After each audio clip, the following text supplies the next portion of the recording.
UFC Vegas 110. How we doing, everybody? My name is Young Pasty, aka the White Boy Wonder. Okay, peep the white skin. And I am here today to give you a pick and a prediction for every single fight on the card.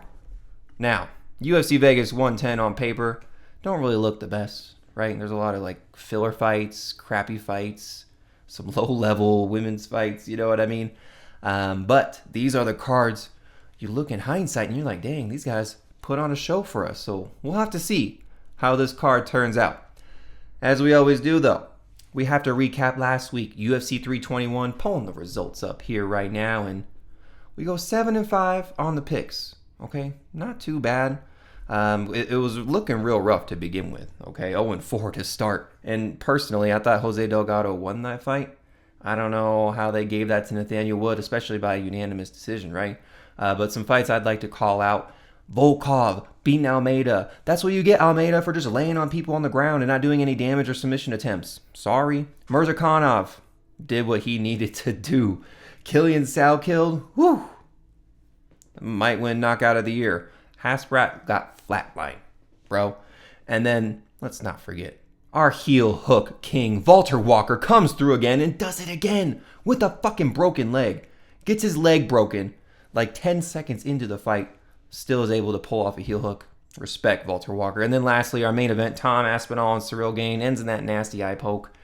Wish it would have not happened that way. It was panning out to be a pretty solid fight at what we were seeing, you know what I mean? And I don't give Aspinall any grief at all. Like, that eye poke was disgusting. It was nasty. It was deep. He couldn't see. You want the dude to go in there and fight with no eyes? I mean, I wouldn't do it. So 7-5 on the picks for last week at UFC 321. We're turning a new page, okay? We're getting a little better. We were on a cold streak, and we're going to continue to get better here. So let's get to it, guys. UFC Vegas 110. Starting off with the main event here. We got Steve Garcia, a.k.a. the Mean Machine. Mean Machine. Mean Machine. First, David Onama. Onama, what's my name? Odds on the fight. -130 for Steve Garcia. +110 for David Onama. My pick for the fight is going to be Steve Garcia. I have not picked against this guy in quite a while, and I'm not going to do it here. He is ranked. He's coming off the best win of his career, beating Calvin Kattar, a ranked opponent. Mean Machine. Mean Machine. I mean, Steve Garcia has looked absolutely stellar lately. 6-fight win streak, 5-fight KO win streak prior to the Kattar fight. Kattar can take a punch, you know what I mean? But the reason I'm picking Steve Garcia is he's one of my boys, okay? The logic behind that is if they keep winning and I deem him as one of my boys, he gets picked, okay? Simple as that. Great movement, good volume. The power is obviously there. Steve Garcia has got some nasty power in the hands. Good kicks too. I love the kicks that he does. I love his oblique kick. It's real nasty, honestly. Constantly hand fighting, feinting, moving. He's actually kind of hard to hit unless he's swinging for the fences. You know what I mean? Steve Garcia is a pretty high level fighter. Now, everyone's gonna say, "Oh, David Onama's just gonna mix in the grappling, hold him on the ground, and land the shots on the feet." I don't see that, man. As we saw Garcia do in all of his previous fights, he's landed the better shots. If he does get taken down or if, somehow the grappling ends up happening, you know what I mean? Steve Garcia ain't really looking to grapple people or wrestle people in that matter. Even in bad positions, right? Like Kyle Nelson fight. He got taken down. He was in a bad spot, but dude just flipped position, went to work, got the knockout. Like, I am not scared of the grappling or wrestling threat. Steve Garcia knows what he's doing down there. Okay, we don't see it on display too much because he's usually just knocking people out left and right. He's not an ace on the mat, but he's not a slouch. Okay, he knows what he's doing down there. And Steve Garcia is one of my boys. But I'm not going to sit here and sleep on David Onama. This is actually a pretty tough fight. David Onama is a pretty nice... Is he a prospect at this point? He's 31 years old, has quite a few fights in the UFC. I wouldn't call him a prospect. But he's a technical striker who mixes in grappling, has some good combos. I really love David Onama's counters too. And he actually has some pretty solid wins and respectable losses here in the UFC. Like, In the last 5 fights, lost to Nate Landwehr and then pulls off 4 in a row. Knockout over Gabriel Santos, that's a good win. Beating a Jonathan Pierce, who is a really good grappler, good win. Beating a tough Roberto Romero, good win. Beating a Giga Chikadze, now as an aging Giga Chikadze, but nevertheless, still a high-level fighter. You know what I mean? So he has some solid wins and does have some respectable losses in the past. Also has some decent pop in the hands too. David Onama does have, actually has some KO power. As we've seen here in the past, he can knock people out for sure. But he has trouble with people overwhelming him. He cannot get overwhelmed. I mean, like Steve Garcia, I think is going to overwhelm David Onama. I think he does. And that's where he finds himself in trouble. It's just like he kind of gets lost, doesn't know what to do, making weird decisions in the octagon. So if David Onama is not composed while he's getting pressured, it's not going to look good for him. Now, he has timely takedowns. Very, very timely. And he usually gets them like just at the right time to kind of sway the round in his way. Nice front kicks. I like the long jab of David Onama. So I'm saying don't sleep on David Onama. This is a pretty solid and tough fight for Steve Garcia. But I think Steve Garcia avoids all the grappling. I think he kind of mimics and does the same game plan as the last fight, right? The Calvin Kattar fight. You can't knock him out. Hey, let's pick him apart and beat him up for 3 rounds. You could do that for David. They might exchange back and forth here and there. But I see Steve Garcia getting the better of the striking exchanges. I don't think the grappling is going to be an issue or a threat at all. So we're going with my boy, Steve Garcia. And I'm going to take him by decision. Let's go. All right, moving on to our co-main event of the evening. We have Waldo Cortes-Acosta versus Ante Delija. Odds on the fight here. -145 for Waldo, +115 for Ante Delija. That is very wrong. Let me get you the updated odds. My gosh. All right, Tapology be messing these odds up. Waldo is sitting at a +110 underdog. Ante Delija is sitting at a -130 favorite. The odds have actually flipped in the past few days here. My pick for the fight is going to be Ante Delija. Now let me just get this right out of my mouth right off the bat. I have a tough time predicting these Waldo Cortes-Acosta fights. I have doubted this guy forever. And all the times I doubted him, other than the Andrei Arlovsky fight, because, dude's fighting a 50-year-old, I backed Robelas Spain. I backed Ryan Spann. I backed Sergey Spivak. And I thought Spivak definitely won that fight. I even backed Waldo when he fought Sergey Pavlovich. So I've just been on the wrong end of Waldo fights. But man, Ante Delija coming in with a head of steam. Whew, crazy knockout over Marcin Tybura over just 1 month ago. Yeah, that is a quick turnaround, but he's 35 years old. He's just getting into the UFC. I think he's really just trying to establish himself, make a name for himself, and maybe even make a title run. I don't know. We'll see. But the reason I'm picking Delija is because he has the hands. This dude can hit very, very hard. Now, I will say, Waldo is going to have like 20 pounds over Ante Delija. So we'll see how, heavy Ante Delija comes in. We'll see how lean Waldo comes in. But Waldo does have a little bit more like thickness and I would say just tub to him. You know what I mean? But Delija definitely, I think, has more power in the hands. I think Waldo probably like better, boxing. His box is pretty crisp. Takedown defense is actually pretty good. Good jab. Has some power in his hands too. But Delija has the power advantage for sure. And man, that was an impressive win over Tybura. But it has me thinking, is Tybura cooked at this point? Because he just looked awful. And I wouldn't say Tybura won the Mick Parkin fight. I wouldn't say Tybura was out there, getting these impressive wins. You know what I mean? So it wasn't a layup per se.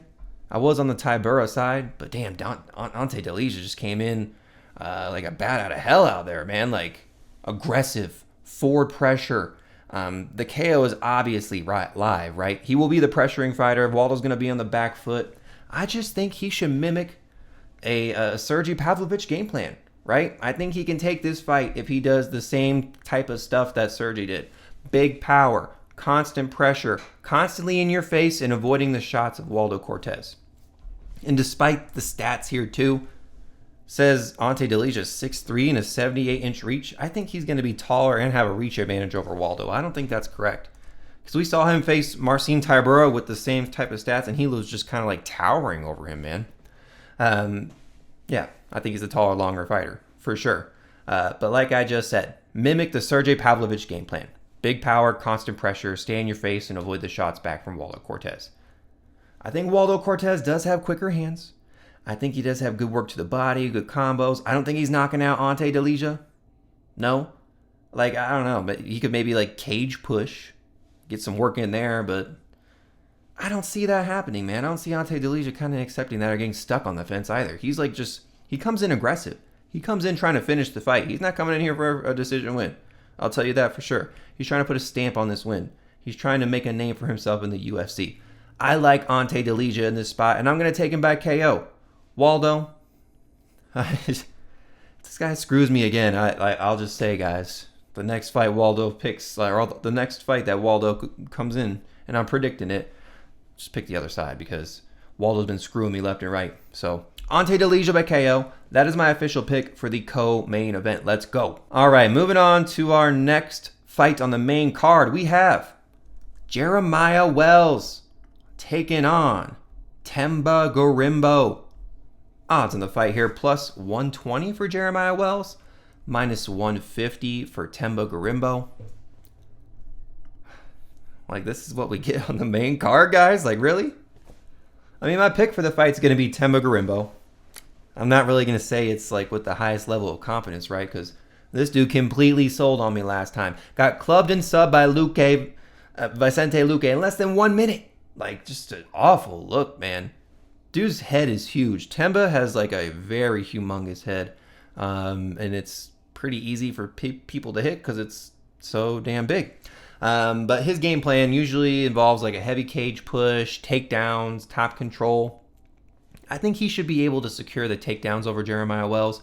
Dude, Jeremiah Wells is 39 years old now, man. And he's like not the most active fighter. I mean, you're 39, first off. But he's not the most active fighter. He's fighting like once a year, maybe twice a year. Coming off 2 bad losses to Carlston Harris and Max Griffin. I mean, you're losing to Carlston Harris and Max Griffin, man. And his wins aren't really anything to brag about either. You beat Mike Mathetha, Mike Mathetha, Court McGee, Matthew Semmelsberger by split. So it's not like you're out here beating impressive people. Now, neither is Themba Gorimbo. His best win is Nico Price. So, I mean, I said it in the beginning, right? Like, we are kind of scraping the bottom of the barrel for some of these fights here. But I think Themba Gorimbo's able to get the takedowns. Jeremiah Wells, like, he can get taken down, and he actually is not too bad at getting back up. Jeremiah Wells is a striker, right? He's looking to punch. He's looking to throw fists and hands at you. He's not looking to grapple or wrestle with you. Everything Jeremiah Wells throws is heavy AF. I don't like the cardio. Like, he loses the 3rd round at a very high clip. He gasses himself out, and especially at 39 years old here, probably not going to have a lot of energy when you're getting in the 3rd round there. So he can offensively wrestle, but not really good on the back. Last time we saw him, he was getting subbed in the 3rd round by Carlton Harris. So, I mean, that's really just not a good look. I think Wells is past his better days, right? You're out of your prime at this point. But it's not like I'm putting all like the mortgage or the bank on Themba Gorimbo here. It's not like the highest level of confidence pick. Like, Gorimbo is almost like a takedown or bust kind of guy. If he's not securing takedowns, I don't see him winning the fight. Straight up. If this becomes a striking match, Jeremiah Wells definitely has the advantage. If you guys see maybe like this might be a good live bet opportunity, right? Themba not able to take him down in like the 2nd or 3rd round. Jeremiah Wells is stuffing the takedowns and getting the striking going. You know what I mean? Like, I don't know. Themba Gorimbo's striking just seems non-existent. It really just doesn't really seem that good, to be honest with you. Submission defense, not there. So I think this fight plays out one of 2 ways. Jeremiah Wells inside the distance, or Gorimbo by decision. So I'm taking the Gorimbo by decision side. I think Gorimbo's able to secure the takedowns, implement that game plan where he's just holding you, pushing you up against the fence, taking you down, making you get back up. Not necessarily looking for subs or getting that ground and pound in. It's almost like just a control kind of thing where he's holding you. So yeah, I'll take Themba Gorimbo. We'll take him by decision. Not the highest level confidence pick, but like this is what you're giving me on the main card, UFC. Like really, you know what I mean? So yeah, Gorimbo by decision is my official pick. Let's go. All right, moving on to our next fight on the main card. We have Isaac Dulgarian versus Yadier Del Valle. Odds on the fight here. Minus 200 for Isaac Dulgarian, plus 155 for Del Valle. My pick for the fight's going to be Isaac Dulgarian. If you want to talk about a takedown or bust kind of guy, this is the guy, Isaac Dulgarian. He is literally the definition of takedown or bust. He got beat by the prospect killer himself, C-Rod. And you know why?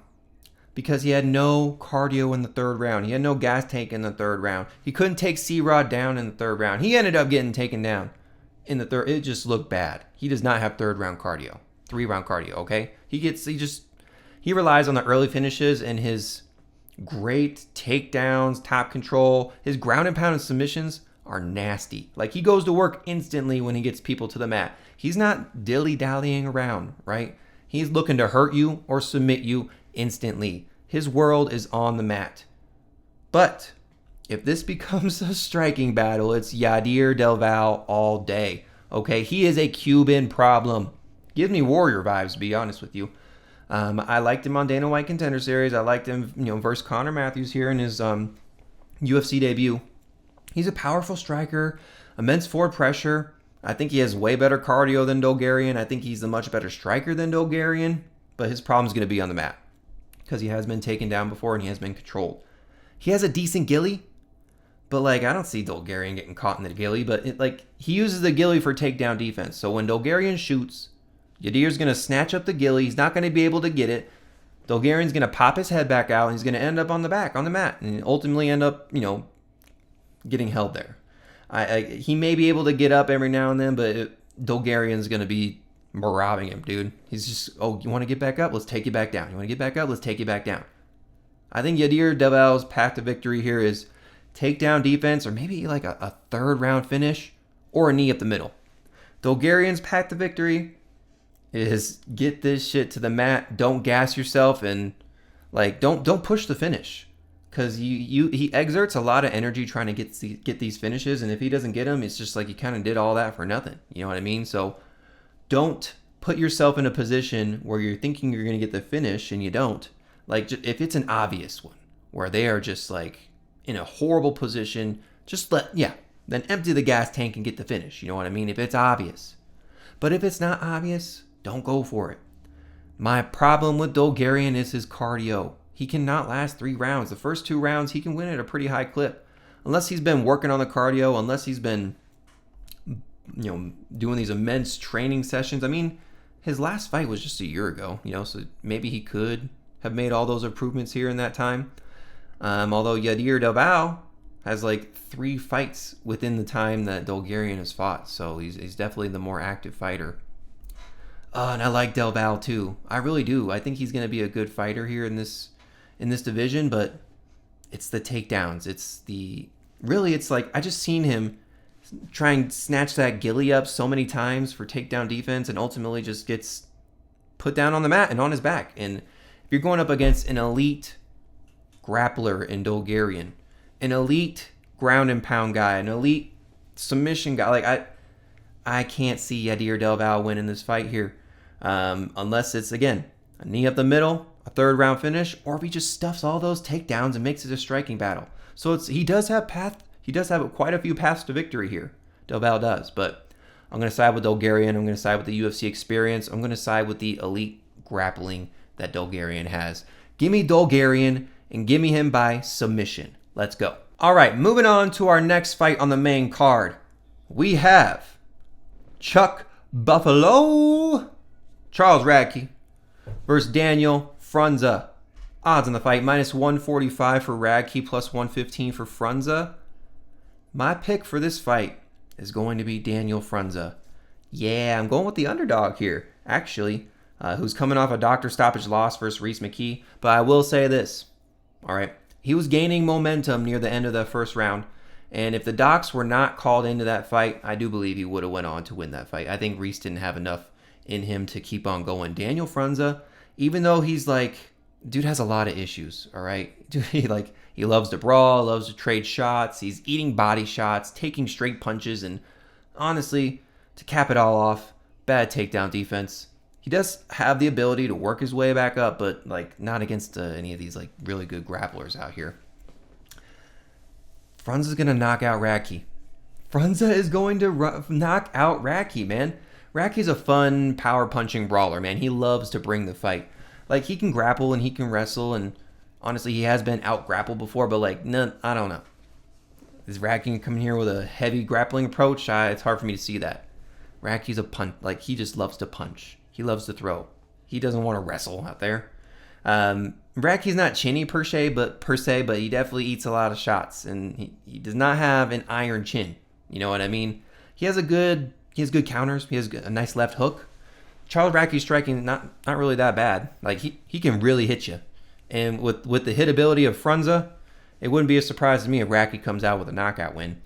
Honestly, my most confident kind of look throughout this whole fight is it ends by KO. One of these guys is going to get knocked out for sure. For sure. Because Daniel Frunza just constantly moves forward, makes all of his fights a war. No time off, right? He just throws really hard, but no time off and no punches off, okay? All of his shots he throws with intent.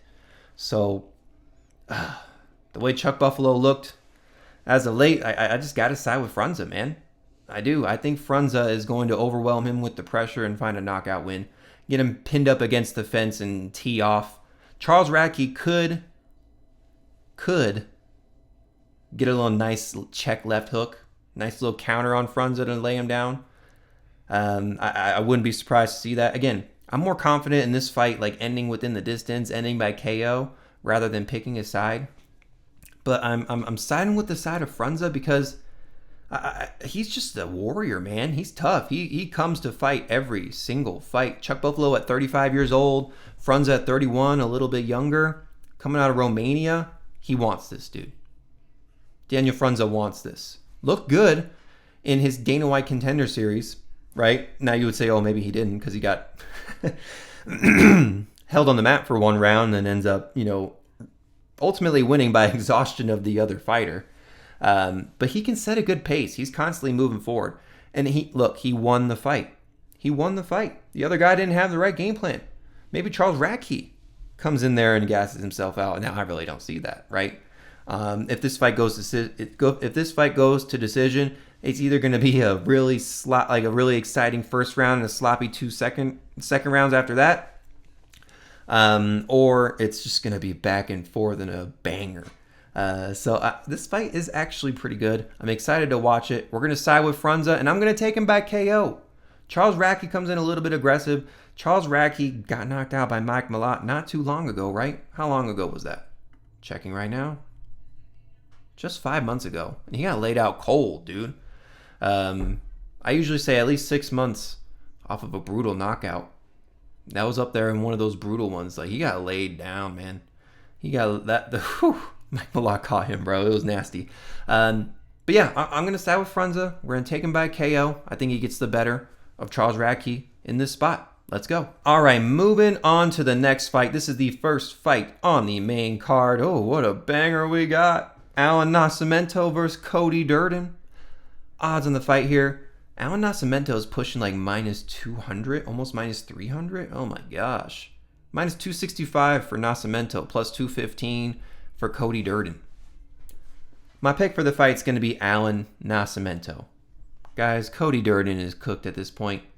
He is cooked. He is 1-4 in his last 5 fights. Allan Nascimento is 4-1 in his last 5 fights, and just beating a Jafel Filo who looked pretty dang good over Clayton Carpenter just 4 months ago. So yeah, I'm siding with Allan Nascimento because Cody Durden is cooked. It's the downfall for the aging flyweight. He's getting finished too in these losses, other than the Joshua Van fight, which he probably could have got finished at any point really. But he's getting finished in these fights, man. Allan Nascimento, this is a grappler, okay? If this is a stand-up striking match, it's Cody Durden all day. But I don't see Cody Durden avoiding the takedowns. Allan Nascimento is a pretty damn good grappler. The jiu-jitsu is elite. Now on the back, right, Nascimento I wouldn't really say is the best. He'll just kind of willingly lay there.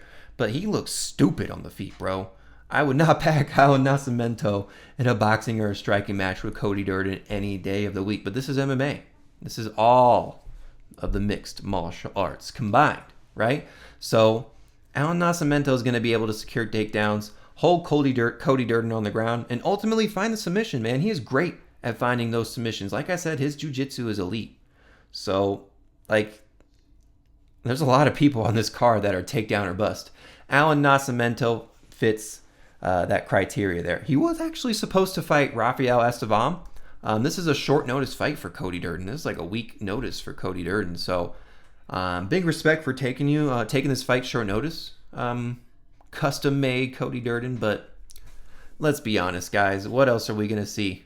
Nothing else but Allan Nascimento taking down Cody Durden, holding position, and then ultimately looking for the sub. It's just a matter of when he finds the submission. So Allan Nascimento by submission is my official pick for this fight. Let's go. All right, moving on to the next fight. We have Kevin Christian versus Billy Elekana. Odds on the fight here. We have plus 220 for Kevin Christian, minus 270 for Billy Elekana.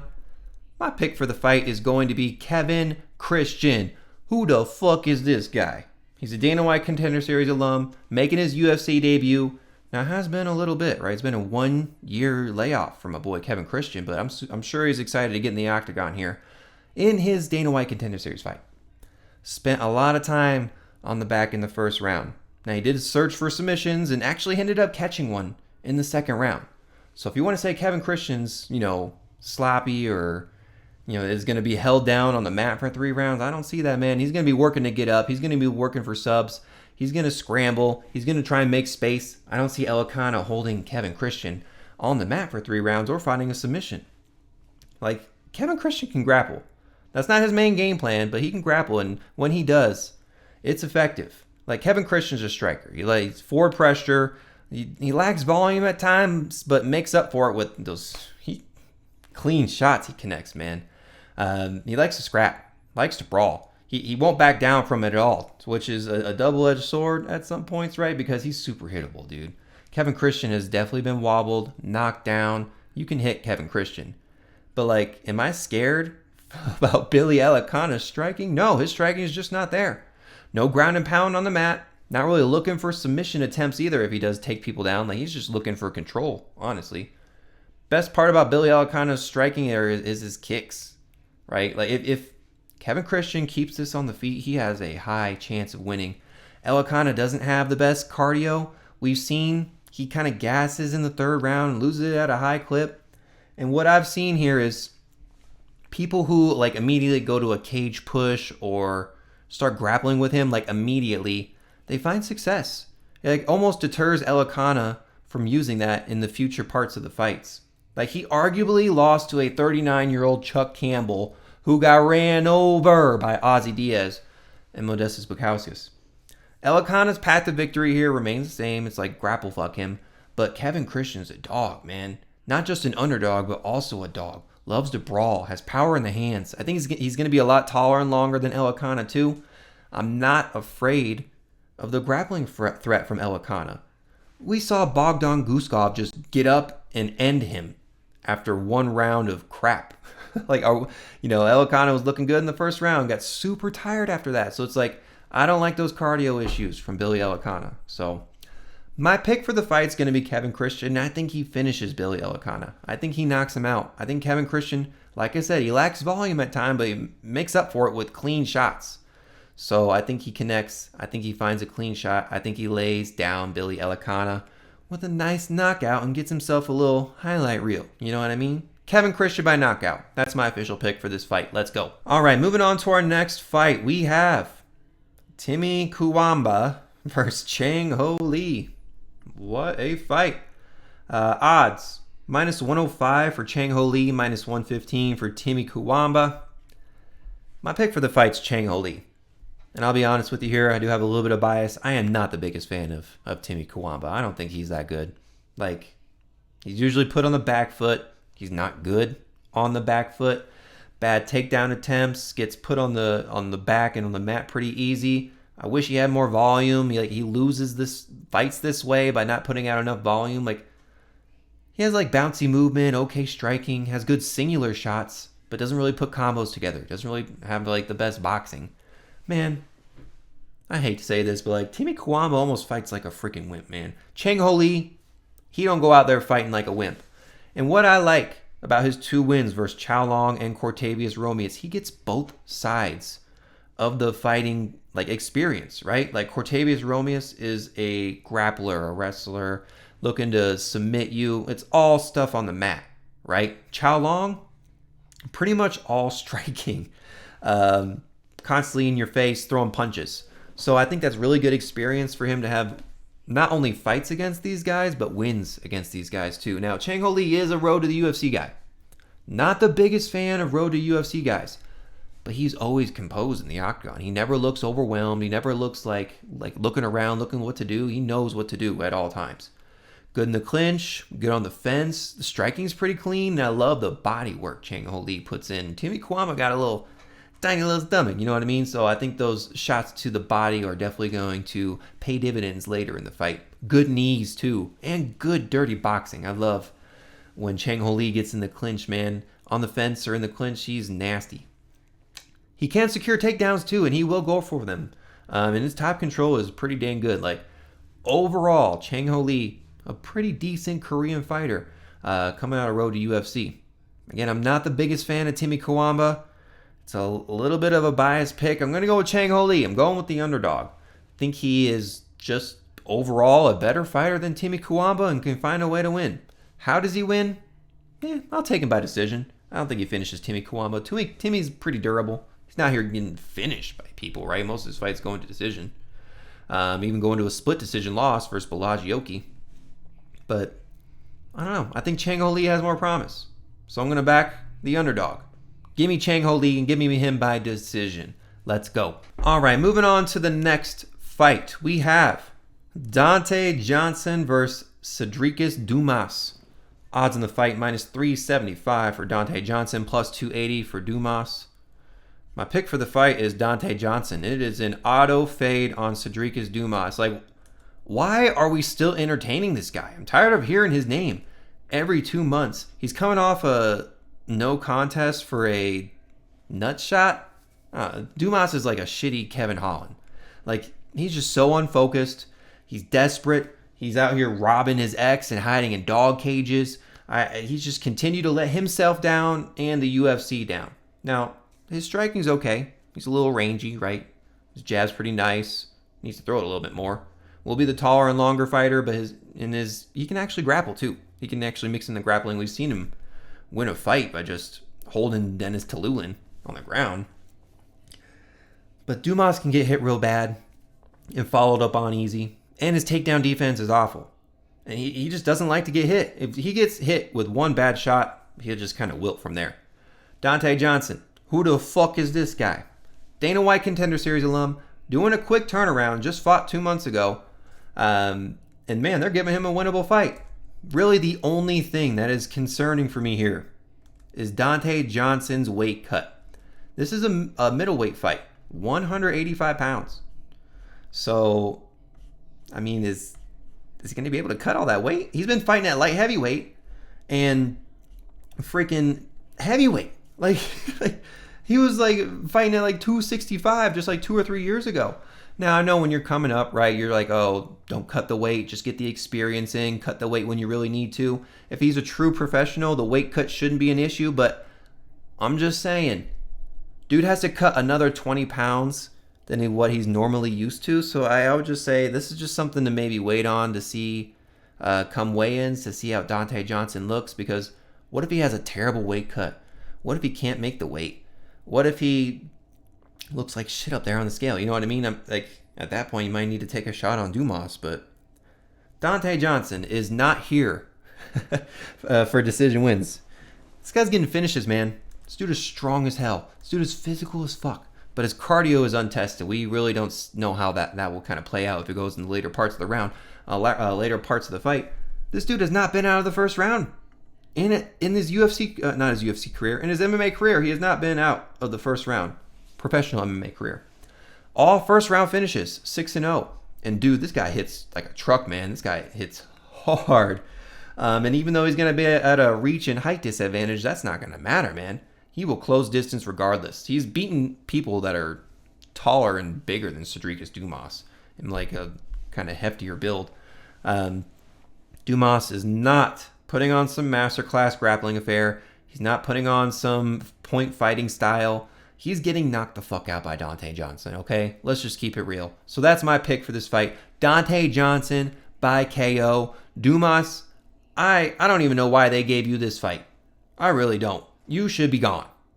And I hope this is your last run.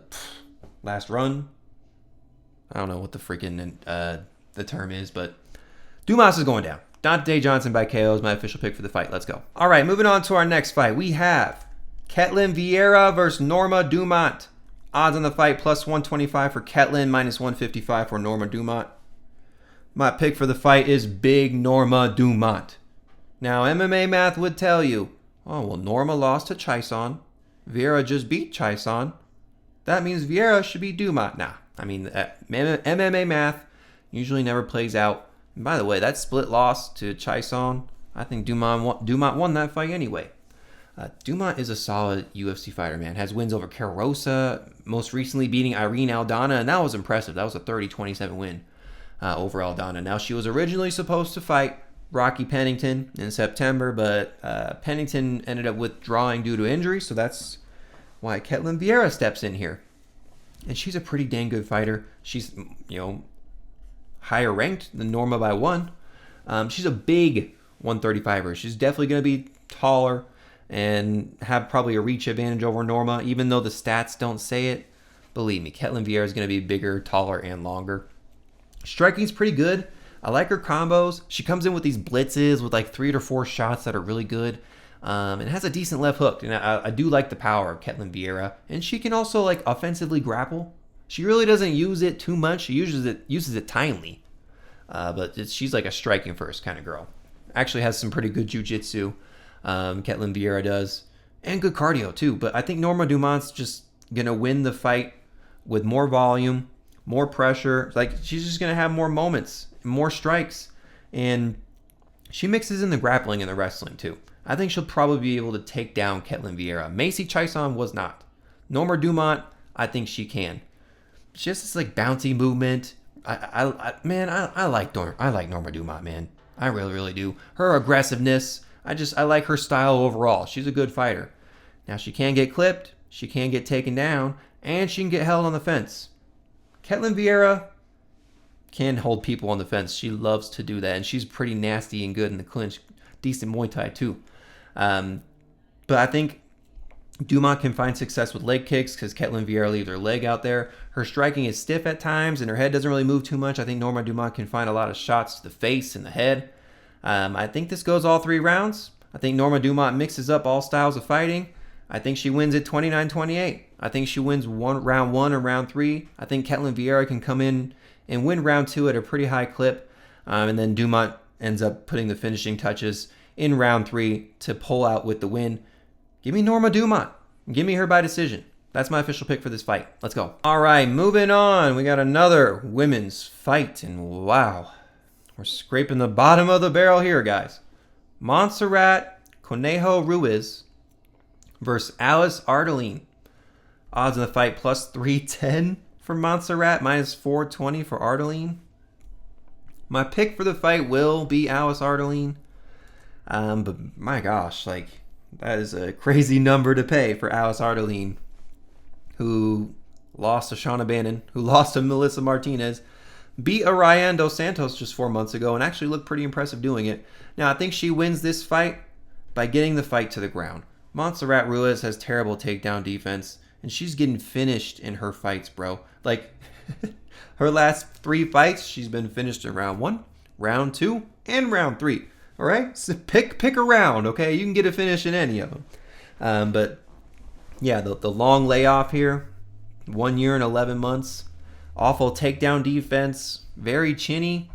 Ruiz is not really the best. Also, I mean, Alice Ardelean, you're out here losing to Shauna Bannon and Melissa Martinez. How good are you? You know, what it really boils down to is the awful takedown defense of Montserrat. I think Alice Ardelean is a pretty good wrestler and grappler. I think she's able to take Ruiz down and ultimately finish her. I think Ardelean is live for the sub here. She is aggressive.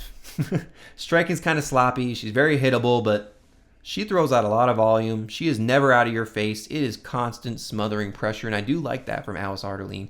And she doesn't get tired either, right? She is there for all 3 rounds. She could find success on the feet, but really, like, the easiest path to victory here is just to take Ruiz down.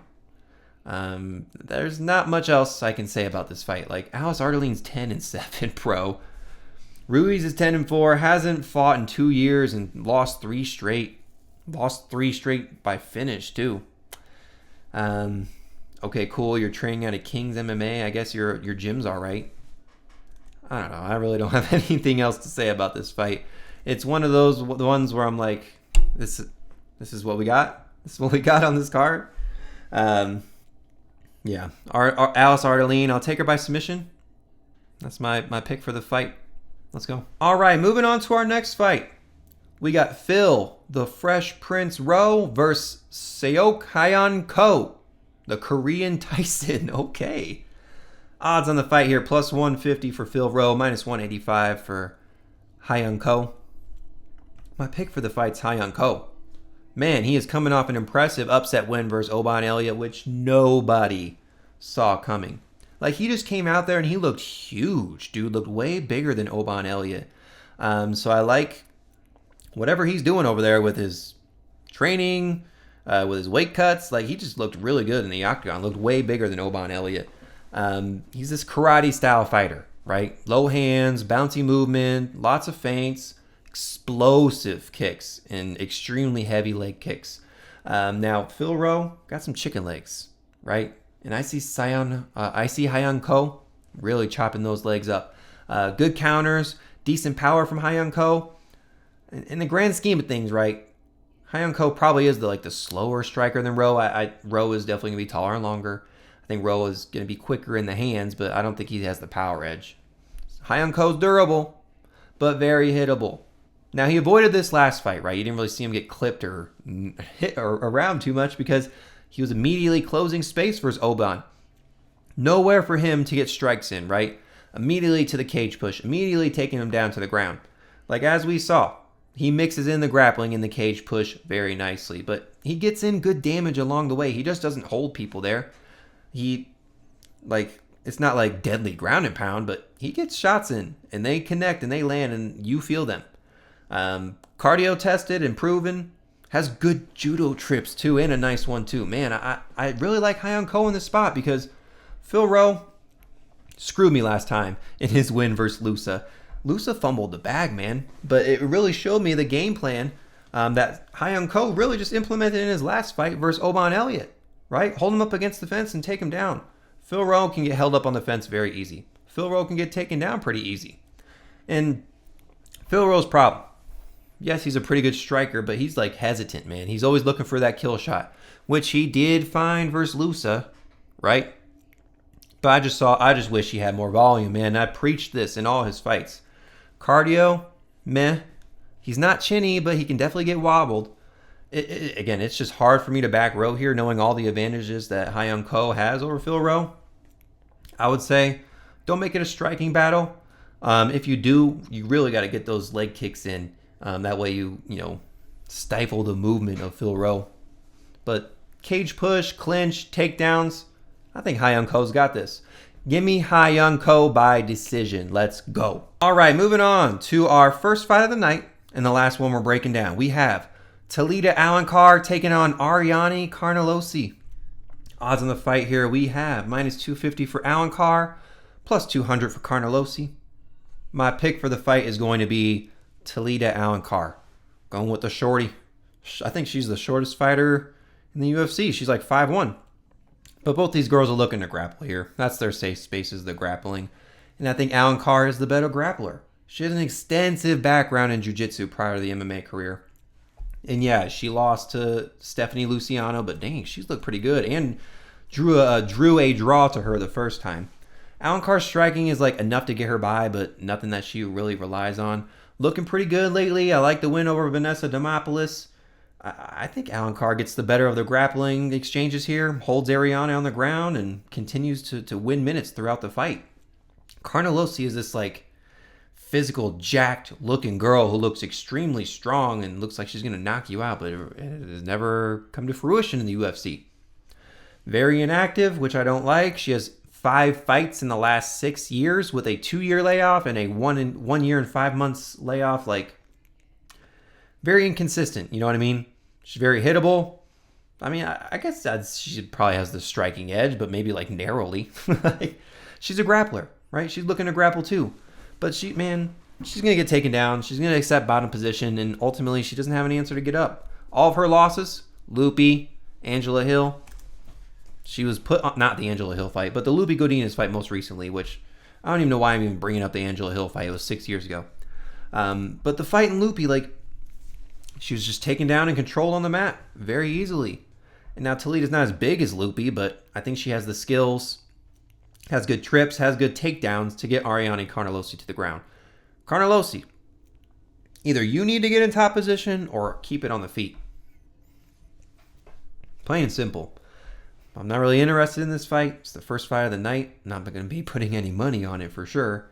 But I guess I'll back the supposed better grappler here in Toledo Allan Carr. I don't like what I've seen from Ariane Carnelossi. Yeah, she got the win versus Piera Rodriguez, but that was because she got headbutted twice in a row. I did back Carnelossi in that fight, but like, she was getting handled. And if she did not get headbutted twice in a row, she was on her way to losing that decision loss to Piera Rodriguez. So, yeah. Give me Toledo Allan Carr and give me her by decision. I don't think she's able to finish Carnelossi. I think Carnelossi's not a dummy on the mat. Not going to get submitted. Not going to put herself in those positions. But just kind of do enough to survive there in the octagon. You know what I mean? So, Toledo Allan Carr by decision. That's my official pick for this fight. Let's go. And that is it, folks. I have given you a pick and a prediction for every single fight on the card for UFC Vegas 110. If you are new around here, please click that subscribe button down there. We are on the road to 400 subscribers. I'm at like 347 right now. So let's get to there, guys. 400 subscribers. I'd appreciate it if you could click that button for me. Secondly, my Patreon is free. Links in the description down there below. That's where you can see all of my bets when I place them, and you can see them before the bets video comes out on Thursdays, because I don't put my bets in right before the video drops, right? The odds always sway in the opposite way. You want to get a good number in before the fight time comes up, because odds go crazy throughout the week. So what I'm saying is, check out my Patreon. Link is in the description. It is free, completely free. Yeah, go on there, check out all the bets when they come out. So if you made it this far, thank you so much for your support.